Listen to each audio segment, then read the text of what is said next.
Saturday എപ്പിസോഡിൽ ലാലേട്ടൻ പറഞ്ഞത് എന്താണോ അത് അക്ഷരം പ്രതി അനുസരിച്ചിരിക്കുകയാണ് റോക്കി എവിക്റ്റഡ് ആണോ അല്ലയോ എന്നുള്ളത് കൺഫേം അല്ല. പക്ഷേ റോക്കി എവിക്റ്റഡ് ആണ് എന്നുള്ള രീതിയിൽ തന്നെയാണ് എല്ലാ ന്യൂസുകളും കാര്യങ്ങളും പുറത്തു വന്നുകൊണ്ടിരിക്കുന്നത്. ഏഷ്യാനെറ്റിന്റെ പുതിയൊരു പ്രൊമോ വന്നിരിക്കുകയാണ് ഇന്നത്തെ എപ്പിസോഡ്, അതായത് 16ാമത്തെ എപ്പിസോഡിന്റെ പ്രൊമോയാണ് വന്നിരിക്കുന്നത്. അതിൽ കാണിച്ചിരിക്കുന്നത് റോക്കി സിജോയെ നല്ലൊരു പഞ്ച് ചെയ്യുന്നതാണ്. നമ്മൾ ഉപയോഗിക്കുന്ന ഭാഷ കാര്യങ്ങളൊക്കെ ഒന്ന് നമുക്ക് ശ്രദ്ധിക്കണം. ദേഷ്യം എന്ന് പറയുന്ന എല്ലാവർക്കും ഉള്ളതല്ലേ, അത് കാണിക്കാതിരിക്കാനും കൂടെ നമ്മൾ ശ്രമിക്കണം.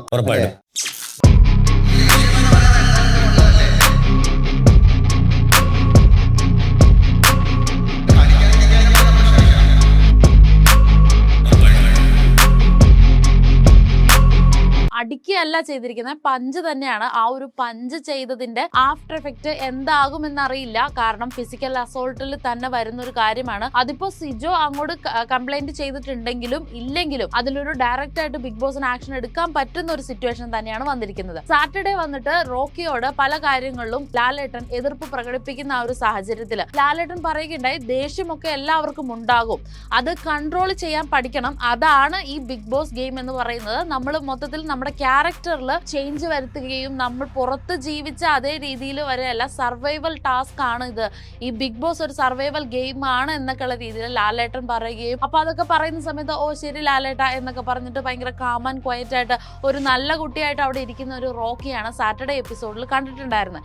ഇതേ ഒരു ക്ലിപ്പിംഗ് തന്നെ ഫ്രണ്ടിൽ ഇട്ടിട്ടാണ് ഏഷ്യാനെറ്റിന്റെ പുതിയ പ്രൊമോ വന്നിട്ടുള്ളതും. അപ്പോൾ ഏഷ്യാനെറ്റ് തന്നെ അതിലൊരു കൺഫർമേഷൻ തരുന്നതാണോ എന്നുള്ളത് ഡൗട്ട് ഉണ്ട്. റോക്കി പുറത്തായിരിക്കുന്നു എന്നുള്ളതിൽ ഒരു കൺഫർമേഷൻ ഏഷ്യാനെറ്റ് തരുന്ന പോലെ ഫീൽ ചെയ്യുന്നുണ്ട് ആ ഒരു പ്രൊമോ കാണുമ്പോൾ. സിറ്റുവേഷൻ എന്താണെന്ന് വെച്ചിട്ടുണ്ടെങ്കിൽ 2 ദിവസമായിട്ട് റോക്കിയും സിജോയും തമ്മിൽ നല്ല രീതിയിലുള്ള കോൺഫ്ലിക്ട്സ് അവിടെ ക്രിയേറ്റ് ചെയ്യപ്പെടുന്നുണ്ടായിരുന്നു. റോക്കി ഒരു നല്ല കണ്ടസ്റ്റന്റ് തന്നെയാണ്, ഫിനാലെ വരെ പോകുമെന്ന് മിക്കവരും പ്രതീക്ഷിച്ച ഒരു കണ്ടസ്റ്റന്റ് ആണ്. കാരണം ബുദ്ധിപരമായിട്ട് കളിക്കാനും ഫിസിക്കലായിട്ട് കളിക്കാനും നല്ല രീതിയിൽ കഴിയുന്ന ഒരാളായിരുന്നു റോക്കി. പക്ഷെ റോക്കിയുടെ ഏറ്റവും വലിയൊരു പ്രശ്നം എന്ന് പറയുന്നത് ദേഷ്യം റോക്കിക്ക് കൺട്രോൾ ചെയ്യാൻ പറ്റില്ല. അതേപോലെ ഒരു ഒറ്റ ബുദ്ധി പോലെ ചെയ്യുന്ന പോലെ ഉണ്ടാവും. ഒരു കാര്യങ്ങളും ആലോചിക്കാതെ പെട്ടെന്ന് തന്നെ ആ ഒരു ഇമോഷന്റെ പുറത്ത് എന്താണെങ്കിലും അത് ചെയ്തു കൂട്ടുന്ന പോലെ ഫീൽ ഉണ്ടായിരുന്നു. അപ്പൊ റോക്കി ഇതേ ഒരു സമയത്ത് ഇവർ തമ്മിലുള്ള കോൺഫ്ലിക്ട്സ് വരുന്നുണ്ട്. കൂടാതെ സാറ്റർഡേ എപ്പിസോഡിൽ കഴിഞ്ഞ വീക്കില് ഇവർ നടത്തിയ ഒരു സമരത്തെ പറ്റിയിട്ട് ലാലേട്ടൻ ചോദിക്കുന്ന സമയത്ത് ഇതാരാണ് ആ സമരം കോർഡിനേറ്റ് ചെയ്തത് എന്ന് ചോദിക്കുമ്പോൾ സിജോയും റോക്കിയും ഒരേപോലെ എഴുന്നേറ്റ് നിന്ന്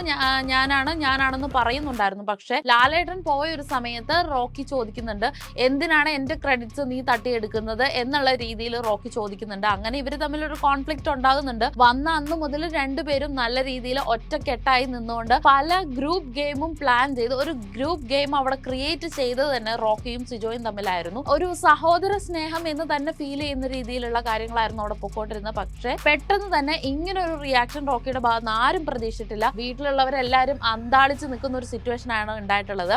ഇതിനിപ്പോ പ്രാങ്ക് ആണോ റിയൽ ആണോ എന്നും സംശയമുണ്ട്. കാരണം അങ്ങനെ ഒരു ആക്ഷൻ അവരുടെ ഭാഗത്ത് ഒട്ടും ആരും പ്രതീക്ഷിക്കുന്നില്ല എന്ന് തന്നെയാണ് പ്രാങ്ക് ആണെന്നുള്ള പ്രേക്ഷകരുടെ ആ ഒരു കമന്റ്സ് വരുന്നതിലുള്ള ഒരു റീസൺ. റോക്കിയുടെ ദേഷ്യം കൺട്രോൾ ചെയ്യണമെന്ന് ബിഗ് ബോസും വാർണിംഗ് കൊടുത്തിട്ടുണ്ടായിരുന്നു. ഫിസിക്കൽ അസോൾട്ടിനുള്ള വലിയൊരു ചാൻസ് അവിടെ ആ ഒരു പ്രൊമോയിൽ നല്ല രീതിയിൽ കാണുന്നുണ്ട്. അപ്പം എന്താണ് സത്യം എന്നുള്ളത് അറിയില്ല. ഇന്നത്തെ എപ്പിസോഡ് കണ്ടാലേ അത് മനസ്സിലാവുള്ളൂ.